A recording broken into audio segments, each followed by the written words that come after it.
Olá, investidor. Meu nome é Wagner Caetano. Começamos agora mais um programa Radar. Hoje, dia 12 de julho de 2018, 16 horas e 48 minutos. Uma quinta-feira fria aqui na cidade de São Paulo. E mais um mercado quente, né? Mercado agitado, alta aqui no exterior. Daqui a pouco veremos ali o que os gráficos têm para nos dizer. Eu peço que vocês deixem o like se gostarem do trabalho, que também compartilhem o vídeo nas suas redes sociais, amigos, parentes interessados em renda variável e utilizem a área de comentários para pedirem os ativos que vocês desejam e também para troca de ideias ali. Isso é muito saudável e todos nós aprendemos juntos. Convido a todos que queiram ter um contato comigo na parte da manhã que assinem o cenário. Eu vou deixar o link na descrição do vídeo, cai aqui na página da Top Traders e já aqui na boca do gol para colocar nome e e-mail, você clica em inscreva-se e a partir de amanhã já começa a receber.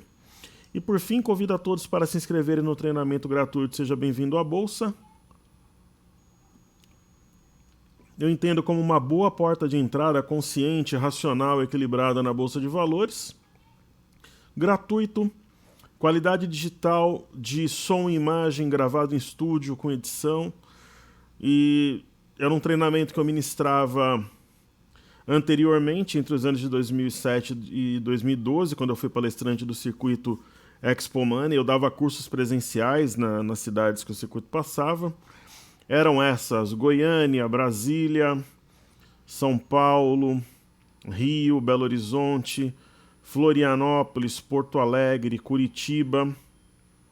Ela ia também a Recife, Fortaleza, Salvador. E quando eu ficava na cidade de um final de semana para o outro, quando tinha muita demanda, eu, durante a semana, fazia o Seja Bem-vindo à Bolsa e ele foi vendido como livro depois. Quer dizer, um treinamento que a gente já trabalhou muito e agora você tem aí gratuitamente. Ok?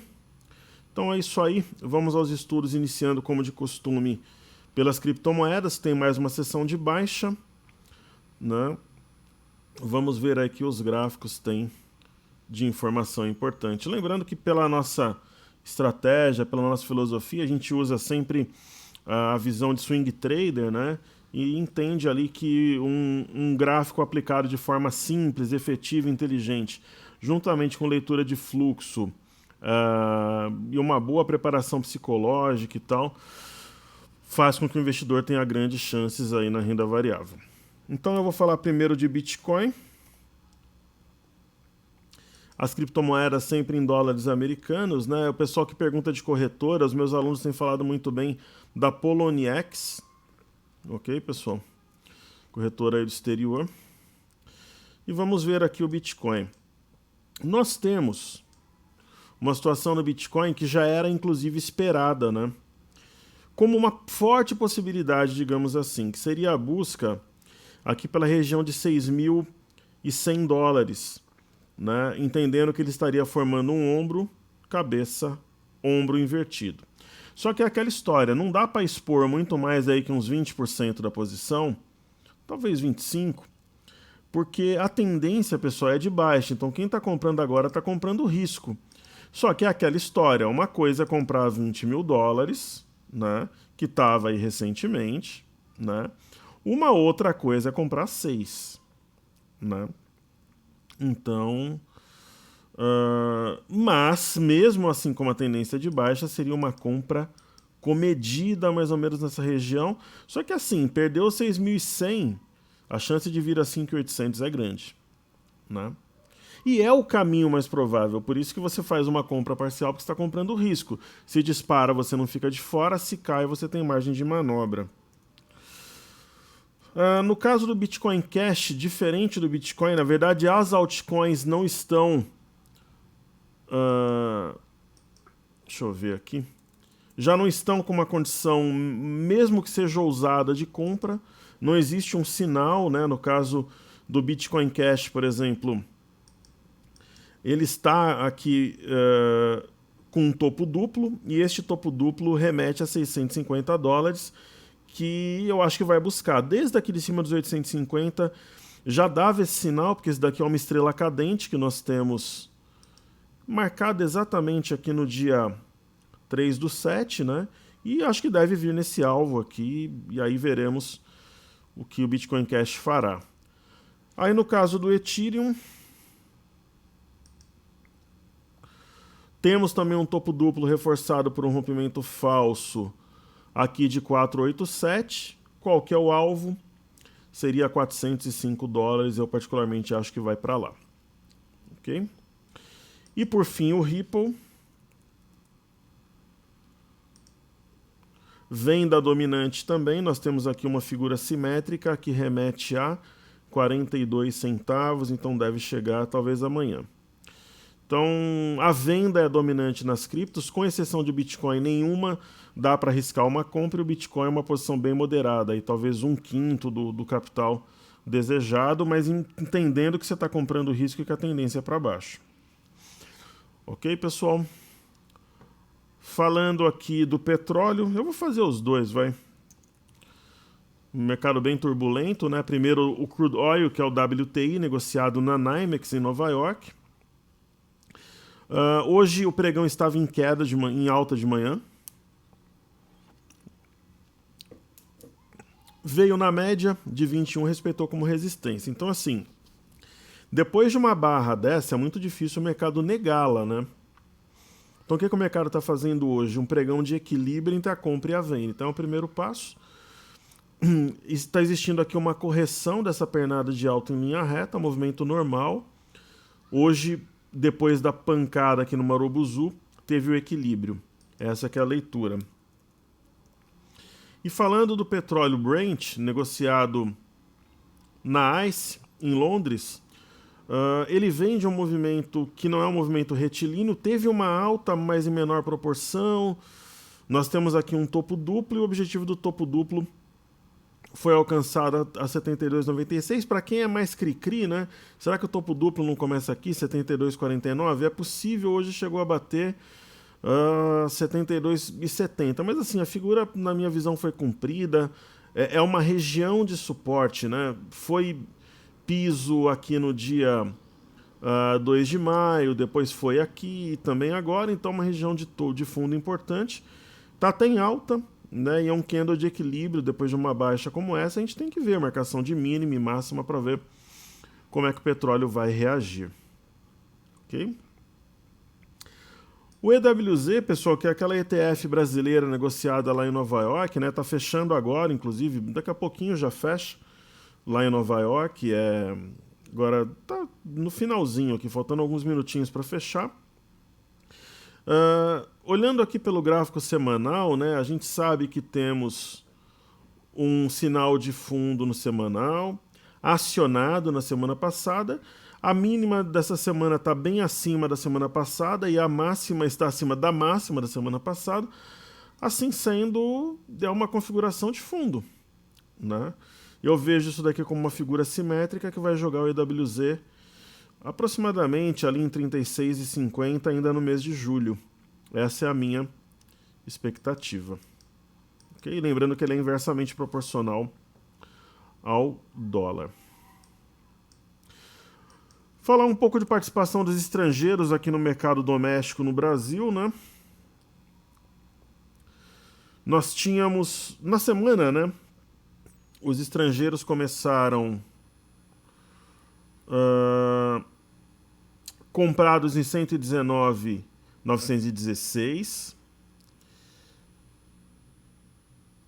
Aí dia 9 não teve pregão, né? Aí dia 10 eles trabalharam na venda. E ontem trabalharam fortemente na compra, né, do índice futuro. O que é interessante é que vamos dar uma olhada aqui na participação dos estrangeiros aqui no índice. A gente tem uma surpresa aqui. Então ele traz até o dia 10, o de ontem infelizmente não. Sempre tem delay de um dia. Mas se a gente for olhar aqui no mercado à vista, quer dizer, no futuro eles estão mantendo a mão comprada. Então isso é importante, né? O que muda para nós aqui é que a gente tem uma surpresa no mercado à vista. Depois de quase 10 bi de vendas no mês de julho, Depois de muito tempo, várias semanas, os estrangeiros estão com saldo positivo no Ibovespa à vista. Então eu tenho ali, ó, e volume forte, ó. Então eu tenho 25.051, 541 na ponta compradora contra 24 bi, 458 milhões, 778 mil na ponta vendedora. Então estou com um saldo positivo de 592 milhões, baseado nessa conta aqui, ó, ok? 592 milhões 763 mil na compra. Então eles estão comprados no mercado futuro, estão mantendo a mão firme e estão comprados no mercado à vista. Isso é muito interessante, né? Deixa eu ver um negócio aqui.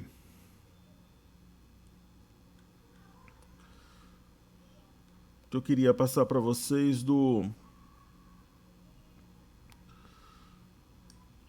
Vamos olhar aqui o fluxo cambial. Então, pelo jeito saiu ontem mesmo. Deixa eu ver aqui. Eu vou olhar aqui no dia 11. Ele tem um mecanismo de boost aqui, mas ele vai acabar dando mais trabalho do que fazê-lo por aqui. Então, o fluxo cambial não saiu hoje, então acho que saiu ontem mesmo.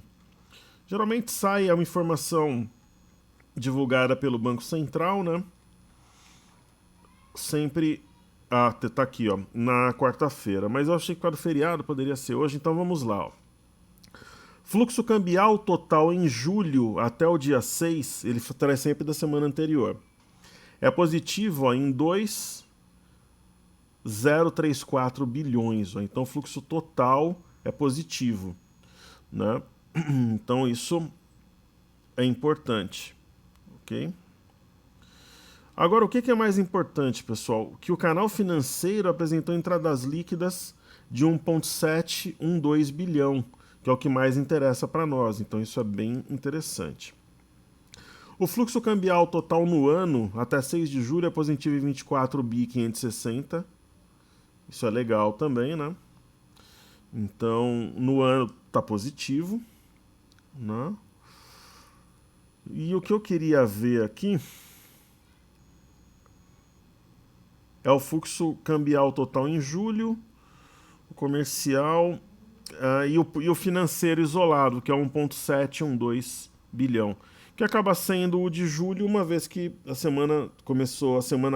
o mês útil começou no dia 2, quer dizer, o nosso fluxo cambial é positivo.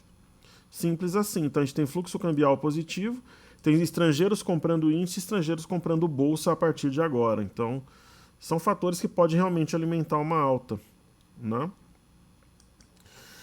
Aí no mercado, lá no exterior, a gente tem praticamente todas as bolsas em alta, com exceção da bolsa de Portugal, né? E do Chile, que está de lado, aqui a Argentina, mas bolsas relevantes todas em alta. Xangai destaque 2,16. Índice DAX que a gente estuda 0,61. Vamos aos gráficos então. Então aqui eu tenho a bolsa de Xangai.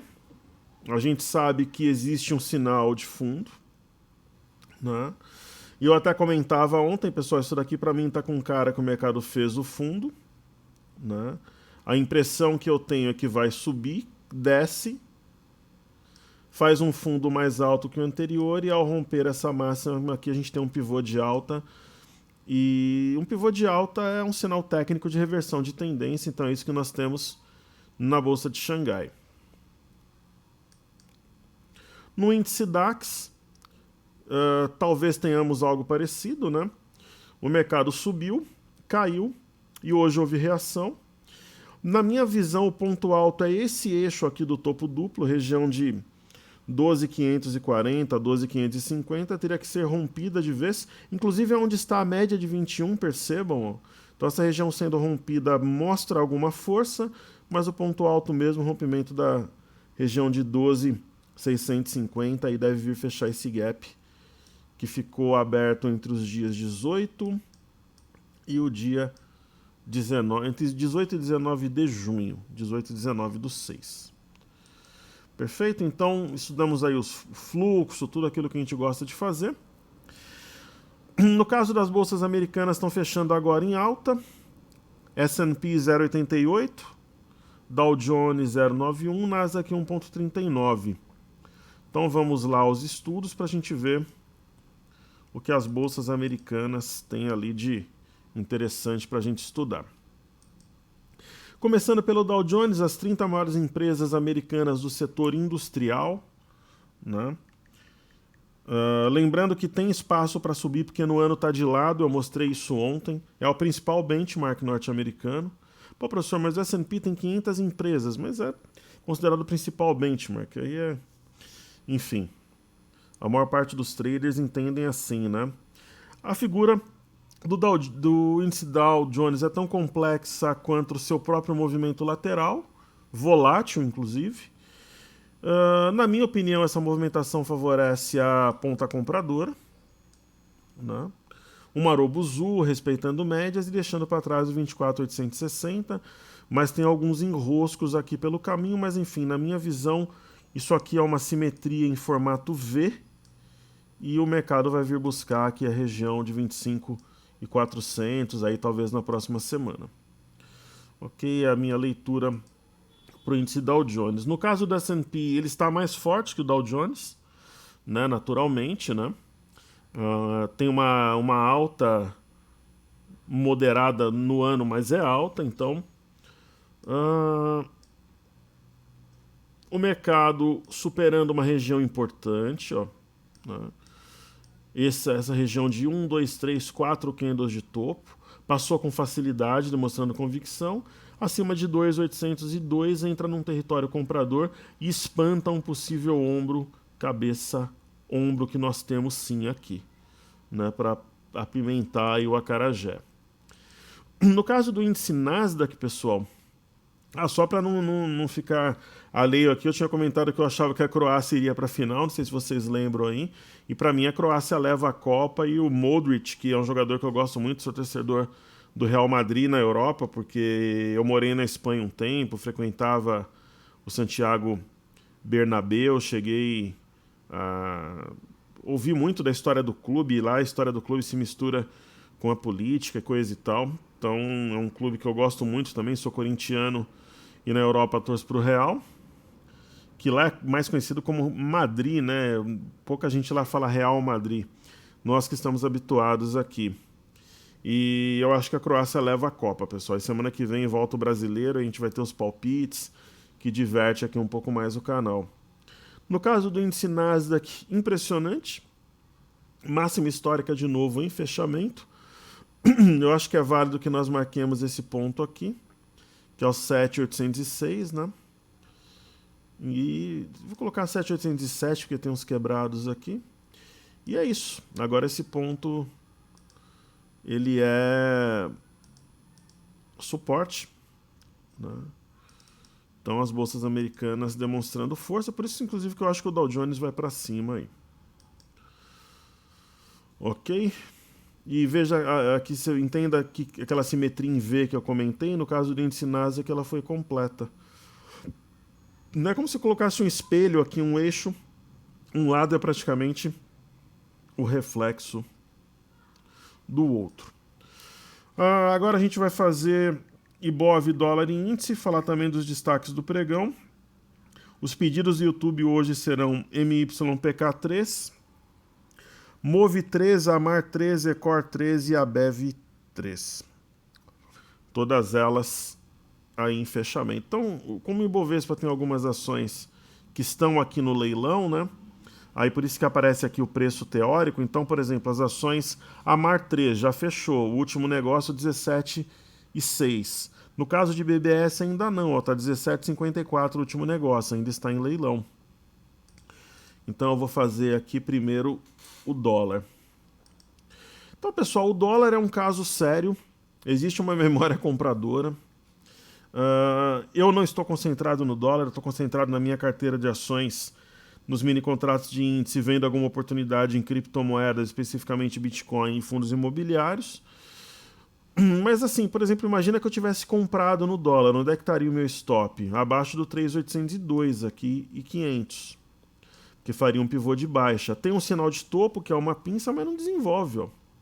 O mercado sobe, ele sobe com volume, não é aquela alta sem volume, né, do pessoal que não está convicto, sobe com volume acima da média e maior que no dia anterior. Então, um caso sério aí, né? Então, mesmo o fluxo cambial tendo sido positivo semana passada, a gente vê alta de dólar, só que assim, a gente não pode negar também que esse dia aqui pode ter sido um dos dias que gerou o fluxo cambial positivo, né? Porque caiu forte aqui no dia 6. Então, altamente complexo aí as operações no caso do dólar. No caso do índice futuro, vocês sabem a minha visão, que é antagônica, diferente do mercado. Eu entendo uma semelhança muito grande entre a movimentação feita em novembro e dezembro do ano passado e a movimentação que a gente tem visto em junho e julho desse ano. Assim sendo, eu acho que para o mês de julho o 79,685 é alvo, e eu tive a ousadia de afirmar que esse ponto seria testado até o dia 20 de julho, antecipando aí em uma semana uma projeção mais natural por alguns estudos de volatilidade que eu apliquei. Então eu continuo achando isso. Inclusive, para essa semana eu tracei como objetivo 77 mil pontos. Não é que eu vou vender minha posição comprada ali. Eu acho que o mercado vai atingir os 77 mil pontos, que fique bem claro, né? E eu continuo achando. Amanhã tem mais um pregão, seria mais 1% de alta. E aí eu acho que na semana que vem ele pode subir por volta de 3%, sim, né? E buscar o 79.085. Mas o mais natural seria até o final de julho, tal, fechamento de mês, puxa um pouquinho, aquela história toda, mas eu não duvidaria que ele fosse até o dia 20. Acho que eu cravei alguma coisa entre 19 e 20 quando eu contei os candles aqui. No caso do gráfico aqui de 60 minutos, pessoal, que a gente tem na tela, ontem eu comentava que existia aqui uma LTB, que seria um divisor de águas, né? Você vê que o mercado saltou essa LTB com um volume interessante, deixando aqui um gap de fuga, né? E trazendo a compra de volta aí de uma forma mais convicta. Ontem não foi tão direcional. Na semana os comprados estão ganhando e estão ganhando bem. E é isso, né? Nos 60 minutos, uma região que a gente nota aqui como importantíssima é o 76.200, né? E acima de 76.200 o intraday mostra, desculpem, que o alvo seria aqui mesmo, né? O mesmo alvo ali do intraday. 79.685, né? Por isso que eu fiz aquele desafio lá, te vejo nos 80 mil pontos. Ok? Então é isso que eu vejo aí, observando 30 minutos. É essa visão que a gente tem também, né? Essa LTB impulsionou o mercado hoje e tal. E acima de 76.200 a compra, ela ganha força. Falar do Ibov, que está nos últimos negócios aí fechando. A mesma coisa, né? Eu vejo semelhança entre o movimento de novembro e dezembro e o movimento de agora, né? Mais especificamente, né, a gente estaria no estágio do rompimento da congestão, seria mais ou menos o que a gente viu bem no finalzinho mesmo de dezembro e no começo do ano. Então o mercado está subindo. No caso do mercado à vista, o alvo seria 78.890. E eu acho que vai ser atingido ainda no mês de julho, com possibilidade de ser na semana que vem, conforme eu fiz o desafio aqui no YouTube. Nós tivemos no Ibov uma correção no tempo, que é aquela correção leve, né, praticamente intradiária, e uma alta, pessoal, hoje de 1,99, né, com um volume que tem aumentado em relação ao que foi semana passada, né, e vencendo, quem acompanha o meu informe cenário, duas barreiras importantes. O 75.075, que foi a máxima da congestão, e este fundo aqui do final de maio, né, a 75.340. Né? Então, qual que seria o ponto alto agora? Romper a máxima da semana, que seria 75.895. Né? É o que ele está tentando fazer, fechou praticamente ali. Então, uma situação que, na minha opinião, favorece a compra. Quando o mercado estiver lá pelos 78 mil pontos, aí vão começar a falar em compra. Só que a gente já está falando desde aqui de baixo. Né? Então, essa aqui é a diferença. Aí a gente tem técnicas exclusivas de antecipação e acaba em alguns momentos sendo interessante aí. Certo? Então, Falemos de destaques, né? Vamos dar uma olhada em alguns destaques aqui, deixa eu ver. Pessoal, siderurgia destaque, né? Ó, Gerdau, eu comentei ontem sobre esses papéis, eu nem vou comentar hoje, né? Vamos falar de um destaque de alta aqui, faz tempo que a gente não olha o papel, falar de Pão de Açúcar, né? Olha os Minas que a gente olhou ontem, né? Então eu vou falar de Pão de Açúcar e vou falar de Pão de Açúcar e de Velide 3. Só fazendo uma rápida passagem aqui pelas siderúrgicas, né? Ontem eu falei de Usiminas aqui. Então aquela história, né? Uma situação que favorece muito mais a compra do que a venda. Eu falei, pessoal, quem tiver assustado e for estopar abaixo dos 7,54, só faça em fechamento para não tomar uma atitude precipitada. Nem precisou, né? Ela respeitou aqui essa região, hoje volume. Então, ó, Usiminas, ó, CSN, tudo com sinal de fundo, ó. Eu nem vou incluir aqui como destaque, ó. CSN, que sinal de fundo, Usiminas, Gerdau, né? Sinais interessantes aí para quem aguardava um sinal de curto prazo para entrar ou até completar lote, porque a compra boa mesmo foi um pouco mais abaixo, principalmente no caso da Gerdau. Usiminas acho que está num ponto bem maduro ainda, e CSN também. A Gerdau geralmente ela está à frente, né, das outras, ela não tem aquela explosão, às vezes, né, da Usiminas e CSN, é um papel mais equilibrado. E aí falar um pouco de Pão de Açúcar, faz sempre que a gente não olha. Pão de Açúcar sempre foi um ativo difícil para trabalhar. O único trade fácil que teve foi esse ombro, cabeça ombro, que a gente inclusive comentou aqui. Esse trade foi fácil. Uma compra no 69, no 70 aqui para vender aqui em cima. Talvez até nos 80 aqui onde tinha resistência, mas dificilmente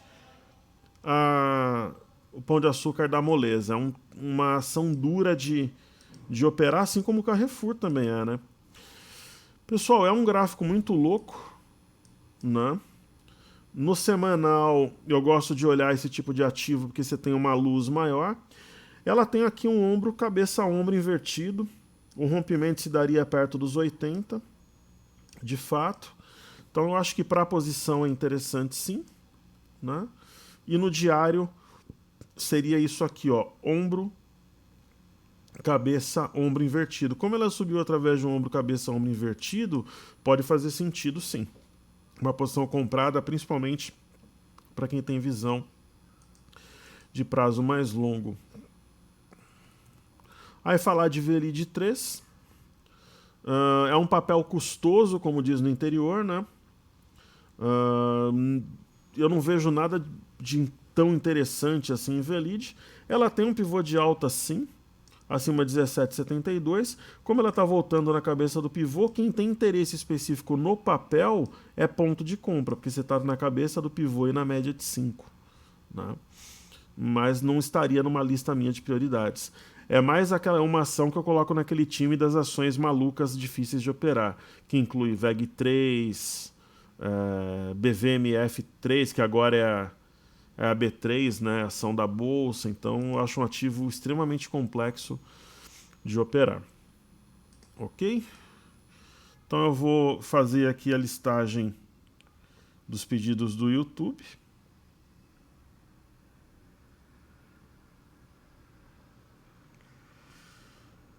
Começando por MYPK3, que é uma ação que eu tenho doces lembranças. Essa aqui eu nunca errei um trade. Assim como da bolsa eu nunca acertei um trade, nem na VEG. Acho que uma vez a gente entrou na VEG em várias imersões, saía ali no 0 a 0 com um ganho que dava para jantar. Mas ia para um lado, para o outro, voltava. São ações que às vezes você não se identifica. Mesma coisa, eu tenho ações que eu sempre olho, pessoal, e não opero, que é Agro 3, por exemplo, e várias outras aí. Tem ações que a gente já tem familiaridade, você tem confiança, você vai e você entrou, flui. Né? Então, tem um timing. Então. Pessoal, MYPK3 é aquela história. A 28,50 está cara, a 21,16 está descontada. Aí você espera o sinal, eu interpreto isso daqui como uma simetria. Tem até uma brincadeira. Uma vez eu dei um curso em Curitiba, uma imersão para umas 40 pessoas lá presencial, era num hotel Essa imersão, pessoal, era no hotel, eu não me lembro o nome do hotel. Eu sei que é de uma rede e essa rede tem hotéis temáticos lá. E era um hotel que ele tinha. Eu fiz o seminário no hotel que era estilo rock. O quarto era decorado com coisas de rock and roll. E o hotel que foi o treinamento, que era um salão grande, era um hotel italiano. Ali no, enfim, foi uma turma grande. E essa figura, ela é um ombro, cabeça, ombro invertido, até é. Só que ela não parece um foguete aqui. Então o pessoal apelidou de foguete de alta, porque ela tem um alvo aqui, se você entendê-la como uma simetria, que no caso aqui seria 24 e 25, ó, aqui em cima. Então o oco geralmente ela se limita a essa porção. O tal do foguete de alta ele já vem aqui de cima, ó. Enfim, costuma dar certo. Foi a galera lá que... Então, análise técnica é raciocínio, né? A gente não achou aquela figura na Vale, no índice DAX, foi no Gap e a gente entendeu como completa e funcionou. Então, é observação, né? De padrões, de memória e tal. Aí tem Move3. Aqui na tela, Move3 é um ativo sofrível. Eu confesso a vocês que na imersão do ano passado nós operamos Move3. Aí a ação fez um ombro, cabeça, ombro invertido, subiu. Eu não vou entrar em detalhes aqui. A história que me fez acreditar que a RADL iria derreter e ela derreteu. Lembrando que depois que derrete fica descontado e aí justifica entrada, aquela coisa toda.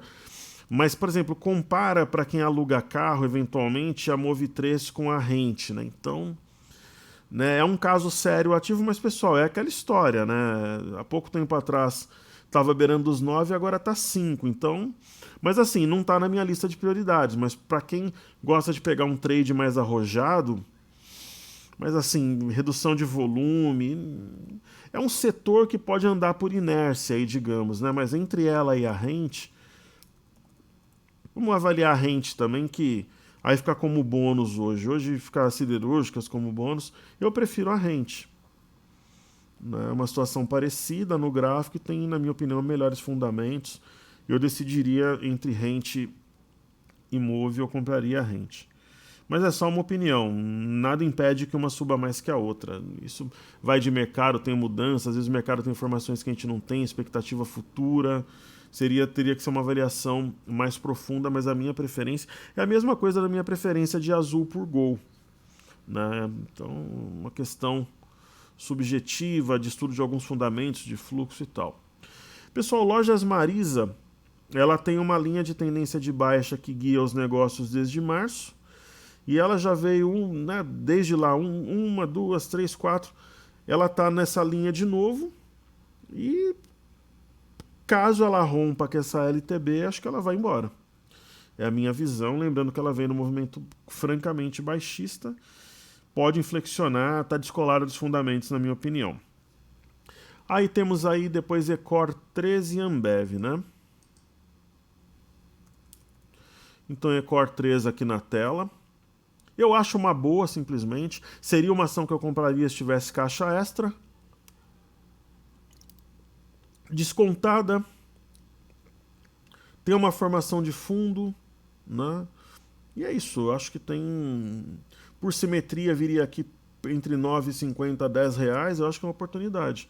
Se cair, oportunidade também. Eu vejo a ação como compra no momento. A mesma coisa que eu vejo em Ambev. Lembrando que Ambev, eu tenho uma relação complexa com Ambev, porque durante as tendências de alta, eu sempre falava, pessoal, comprar Ambev quando está em tendência não é muito diferente da renda fixa, mas às vezes é. Enfim, eu não tenho nada contra o papel, para ficar claro, pessoal.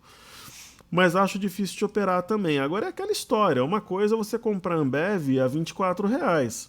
Outra coisa é você ter a oportunidade de comprar a 18, né? Sendo que ela parece que está consolidando um fundo duplo. Então, nessas circunstâncias, eu vejo compra nela. Lembrando que é um ativo mais lento, volatilidade histórica 1,12, é muito mais tranquila, ela demora a fazer a movimentação. Tem gap aberto, parece que é um gap de medida, ó, porque marca praticamente a metade da movimentação de queda. Então eu vejo uma situação como compra para quem tem o perfil do ativo. Ela não, dificilmente vai te entregar um resultado tão rápido, alguma coisa do gênero. Dá uma olhadinha no índice aqui para ver como é que tá. Tá firme, ó, no mesmo ponto que a gente estudou. 76, 210, 220, 215. Aí falemos então dos ativos fixos, né? Pô, eu vim do meu treino aqui, pessoal. O pessoal sabe que eu faço artes marciais desde os 9 anos, ou seja, há 30. Aí tomei um banho, tal, e coloquei uma calça, uma camiseta. Falei, putz, eu não tô sentindo frio, você tá com o corpo... Pô, eu me sinto aqui como se estivesse no Polo Norte, caindo ali no gelo, naquelas aberturas ali que tem a água embaixo. Eu me sinto na água aqui, a temperatura negativa, fazendo o programa aqui. Então a primeira coisa que eu vou fazer quando eu terminar aqui é vestir uma blusa. Falando de Petrobras, pessoal, eu vejo a Petrobras com uma típica, clássica correção no tempo, que é aquela correção elegante, digamos assim, que você mal percebe, mas ela é inclinada para baixo, e respeitando as médias. Então eu acho que semana que vem ela vai romper aqui... Na verdade estou vendo a Petro 3, vamos lá, ela vai romper, no caso da Petro 3 aqui, os 21, e no caso da Petro 3 ela teria como alvo alguma coisa perto de 24. E vamos lá, hoje eu estou bonzinho aqui, mais um ativo bônus aqui. No caso da Petro 4, também uma correção no tempo, acho que semana que vem ela rompe 18,80 e ela vem aqui nos 21. Aí falando de Vale, a Vale 3, ela tem uma linha de tendência importante. Hoje o volume foi muito grande, em comparação principalmente às sessões anteriores e acima da média. E é isso, ó, acima de 49,70, deixando para trás aqui os 50 com 10, a média de 21, então tem alta à frente pelo que indica o gráfico. Aí falando de Banco do Brasil, que é o banco mais forte, se eu fosse, por exemplo, comprar um desses 3 bancos no momento como ativo extra, seria Banco do Brasil, mas lembrando que a compra boa foi, né, quando ela rasgou aqui o 25, voltou. A compra foi nesse dia aqui, no dia 19/6. Mas ainda é tempo de comprar, completar lote, coisa e tal. E eu acho que vai para cima, né? Eu acho que é uma correção no tempo também. Acho que rompe na semana que vem aqui os 30,79, depois 38,32 e vai embora pouco a pouco. Então correções como a gente teve nesses 3 pregões aqui, na minha visão, sinônimo de oportunidade. Bradesco está tentando seguir aí, está com ciúme aí de Banco do Brasil. Fez a correção no tempo, foi na média de 21. Está rompendo um ponto importante que a gente conhece aqui, quem assiste o canal, que é o 28,22, mínima daquele movimento de apoio que gerou alta do final e do início de ano. E o ponto alto aqui seria 28,61, que ela teria um território comprador ali à sua frente. Por fim, Itube, né?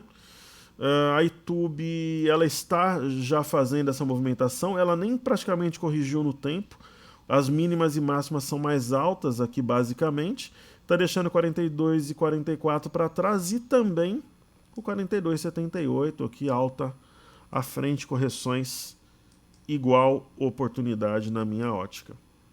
Convido que vocês se inscrevam aqui no Seja Bem-vindo à Bolsa. Também para receber informe cenário e que deixem o like, compartilhem o vídeo e participem da área de comentários.